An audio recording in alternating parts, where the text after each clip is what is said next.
Welcome to Kaizen Time, part of the Blood, Sweat, and Business podcast, where we provide constant improvement to businesses through timely, actionable financial solutions. Do you want answers to your financial questions? Email us at bsb@kaizencpas.com. Now let's get started. Welcome to Kaizen Time, part of the Blood, Sweat, and Business podcast. I am joined by Eric Jorn, a partner. Come on. Oh, it's all good. Let's roll with it, man. I like it. You are a partner. You are a partner here at Kaizen. Welcome. Well, thanks for having me. You're welcome. All right, let's talk about debt management, something that is not fun to talk about at the end of the year. What are some strategies should businesses consider for managing and reducing debt? Yeah, definitely. So debt's a weird thing. It can be really good for a business and it can be really bad for a business. Because people think of debt like as a normal, not big business owner. I think debt, I'm like, I do not ever want to get near that zero. Yeah. And then other people, and Pierre's brought this up too, like Donald Trump goes into debt like all the time and he's doing great. So explain debt because I don't understand it then. Yeah, definitely. Well, so good debt. Let's talk about bad debt, and then we'll talk about good debt. Because no one's ever told me that there's a thing called good debt. Yeah. So bad debt, what bad debt looks like for most people, it's, hey, I bought a car on a loan, right? Is that car going to depreciate faster than I will pay off my loan? Probably, especially at today's cars prices and interest rates. And same things goes with boats and toys and all. Next thing you know, credit card debt, right? Are you getting the ROI out of whatever whatever you have on that credit card? Chances are not, right? Especially debt for personal expenses, generally bad debt. However, if you're a business, that could create opportunity. And that's where debt can be a really great thing.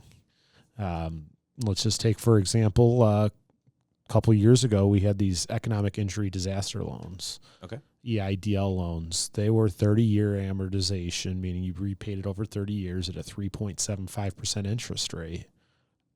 Those terms in the business world are unheard of. And those who are sitting with those loans today have some great financial flexibility for their business, or they reinvested that into something that will generate them money in return, ideally more than what they have to pay in their debt payment. So really, when you're looking at this, the good debt is, hey, yes, I do have to pay this debt, but the value is there. Like its value may even be going up. A lot of people bring up real estate, right? Because real estate always goes up.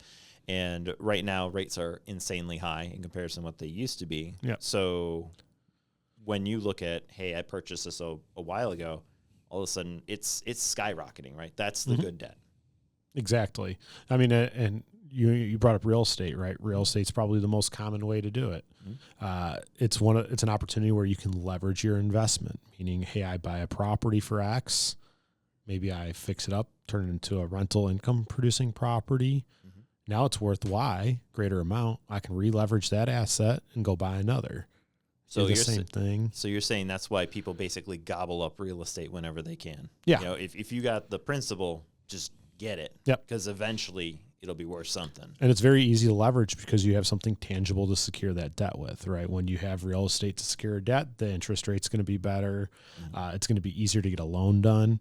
If you try to go get a business loan without anything, more than likely they're making you collateralize that with something like your house, your cars, other assets. Generally, a business cannot get debt out on its own, but real estate you can. That's why real estate's very popular. And the banks know this too. Exactly. You're investing in real estate or anything else that's tangible, that's something that you could resell or whatever. They know, hey, we're comfortable with this, as opposed to this startup that's like, hey, I need $1 million for this software package that none of us have experience in. Or even a long-time operating business, right? You unplug the owner, that might not have any value left in it, right? And so that's a lot of risk for the bank. But going back to what should a business just be thinking about with their debt situation going into the end of the year? You have to think about what's your long-term plan, what's your long-term strategy. If you're in growth mode, your chances are you're going to acquire debt and you're going to live with debt. If you're in I just want to steady as it goes, or maybe I want to wind down my business, we might look at debt reduction as a strategy and in how I can use my cash flow. So profit at the bottom line of my P&L creates cash flow. Mm-hmm. So your debt payments don't hit your P&L. So you might have a profitable year, but if you're trying to pay down debt, you have to use that profit to pay down debt. That's where some people get a little bit hung up on in that concept. So give me an example of a business that you've seen where, hey, this was a really good example of using good debt. I'll say almost always it's that multiply strategy. So it's kind of big companies or big investment groups, private equity firms. They'll use something called a leverage buyout strategy to acquire more of whatever they're doing.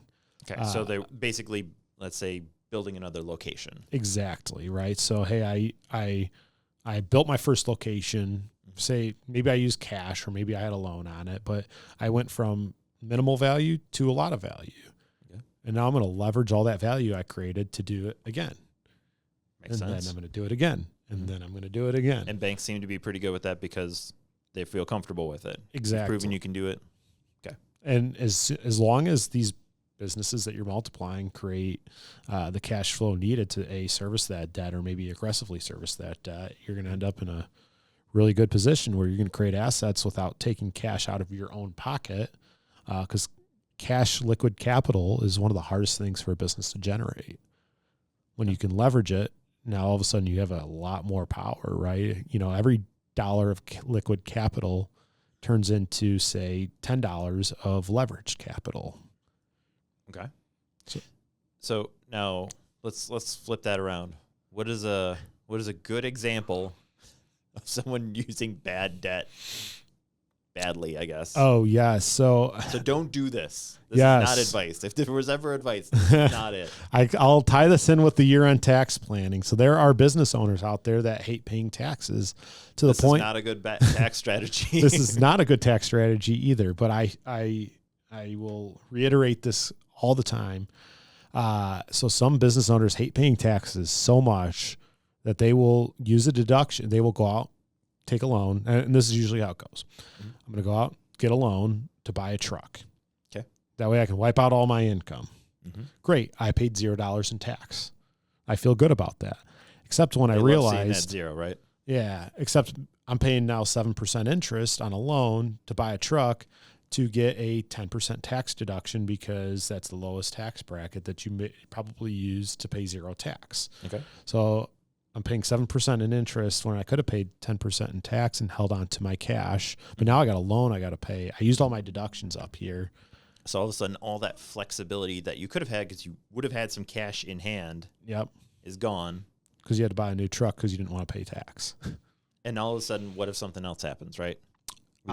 We just talked about flexibility and all of a sudden you're not flexible anymore. I attribute one of the downfalls of the construction industry during the 2008, 2009 recession to business owners doing exactly this, where 2005 and 2006 were one of the most profitable periods in time for construction contractors. Construction was just booming like crazy. Mm-hmm.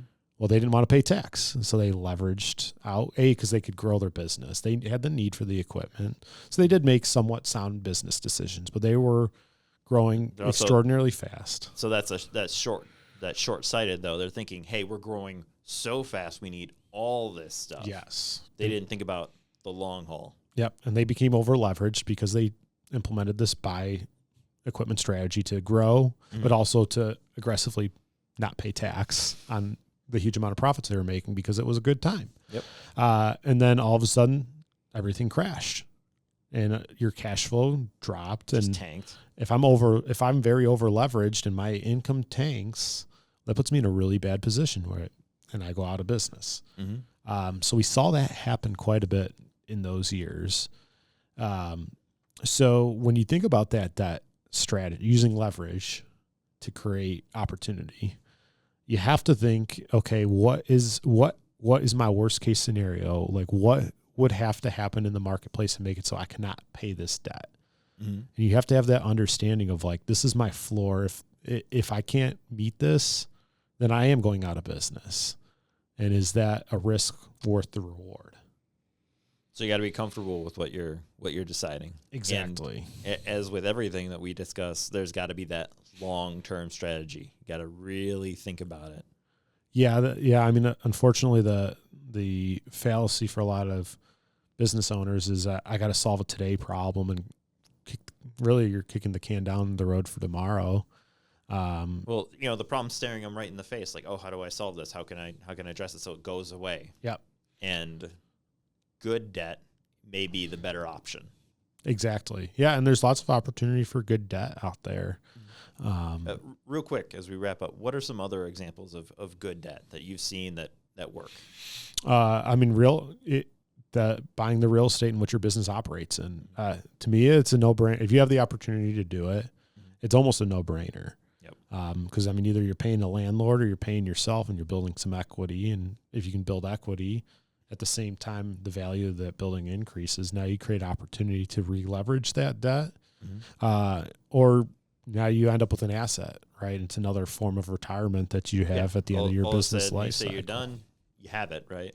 You own the whole thing. Exactly. I mean, I've even seen some business owners where they got in a pinch. They got to draw on a line of credit, get through the pinch, and then they come out on the other side. I mean, I've seen situations where they have really good, high profitable contracts, but they're slow to pay. Mm-hmm. And the only way to do it is to use a line of credit. They'll close that gap. To close the gap. Okay. But at the end, the reward is always worth the cost. The wait, yeah. So again, don't make a decision in a vacuum, right? You have to. Don't make it a bitch. Exactly. We've said the same thing so many times already. Yeah. Well, I mean, I've seen people have to use, like, there are loans out there that are very predatory, and they will draw actually out of every one of your credit card swipes.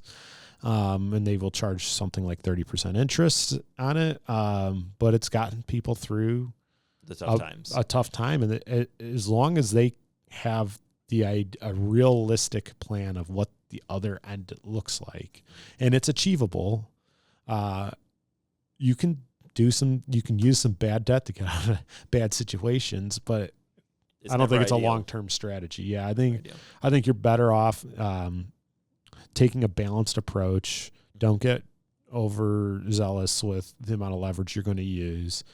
Don't get too optimistic. Have a dual view, an optimistic and a pessimistic view, and know that the truth probably will lie somewhere in the middle, and use that as your debt strategy.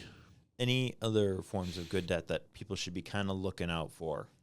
I mean, I'll bring up credit cards. As long as you're responsible with them, you can rack up cash back rewards points. I mean, you can get 2% on a lot of cards back. If you told me if I spend $1 million a year in expenses, I get 2% back, $20,000 is not a bad thing to have at the end of the year from just using credit cards. You're on top of it. Exactly. All right. If you pay interest on it, all of a sudden that whole benefit goes out the window. So that's why they exist. Yes, and don't forget to make the payments. Nothing's worse than if you have the cash, but you just forget to make the payment. Yep, exactly. All right, well, perfect. Thank you very much, Eric. Of course. You have been listening to Kaizen Time, part of the Blood, Sweat, and Business podcast. If you like what you hear, subscribe and leave a 5-star review. This podcast has been brought to you by Kaizen CPAs Plus Advisors, providing advisory and accounting services to help you grow your business. Learn more at kaizencpas.com or email us at bsb@kaizencpas.com.